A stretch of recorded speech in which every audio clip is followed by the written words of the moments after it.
Pada saat itu, Mesir merupakan sebuah kerajaan yang luas dan kaya raya yang dikuasai oleh seorang raja bernama Fir'aun. Raja Fir'aun merupakan raja yang sombong dan juga tamak, yang tidak berperi kemanusiaan. Bahkan ia berani menyebut dirinya sebagai Tuhan. Pada suatu hari, seorang ahli nujum datang menghadap Fir'aun.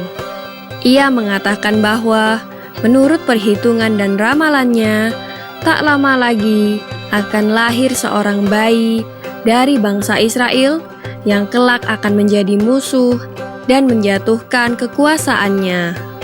Fir'aun sangat marah mendengar ramalan itu. Saat itu juga, ia memberikan perintah agar membunuh setiap bayi laki-laki yang lahir dari keluarga bangsa Israel.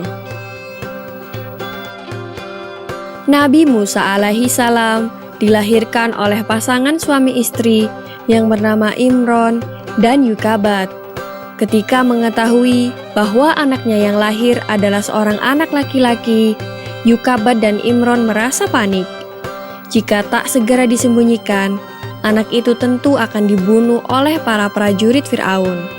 Yukabat sangat sayang pada bayinya yang sehat serta lucu itu. Ia tak rela bayi itu sampai terbunuh. Tapi untuk menyembunyikannya terus-menerus juga tidak memungkinkan. Kemudian Allah Subhanahu wa Ta'ala memberikan ilham kepada ibunda Nabi Musa untuk membuat peti yang tahan air, lalu menghanyutkan Musa di sungai Nil.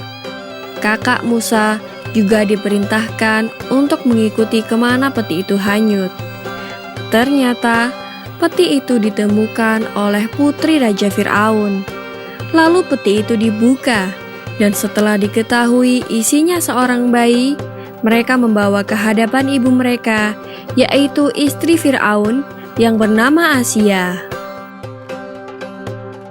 Istri Fir'aun sangat senang melihat bayi yang lucu itu dan ingin mengangkatnya sebagai anak. Maka diutarakanlah niatnya itu kepada Fir'aun. Mula-mula Fir'aun menolak, namun atas bujukan istrinya itu, akhirnya ia setuju. Asia pun sangat senang dan segera mencari ibu pengasuh yang dapat menyusui Musa. Namun beberapa lama, para ibu-ibu yang didatangkan tidak ada yang cocok untuk menyusui, karena Musa tak mau menyusu pada para ibu tersebut. Kakak Musa pada saat itu menawarkan ibunya untuk menjadi pengasuh Musa. Mereka pun pura-pura tidak mengenal Musa, dan demikianlah karena disusui oleh ibunya sendiri, akhirnya Musa mau menyusu dan berhenti menangis. Musa lalu diserahkan kepada Yukabat sampai masa menyusuinya selesai. Yukabat mendapat upah bayaran yang cukup besar. Ketika sudah usai masa menyusuinya, Musa dikembalikan oleh Yukabat ke istana Fir'aun dan dididik sebagaimana anak-anak raja yang lain. Ia berpakaian seperti Fir'aun, mengendarai kendaraan Fir'aun, sehingga dikenal sebagai Pangeran Musa bin Fir'aun.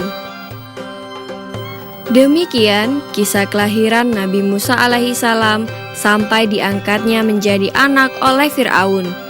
Di video selanjutnya akan dikisahkan bagaimana Nabi Musa alaihissalam meninggalkan istana Fir'aun dan menikahi seorang putri Nabi Syuaib alaihissalam.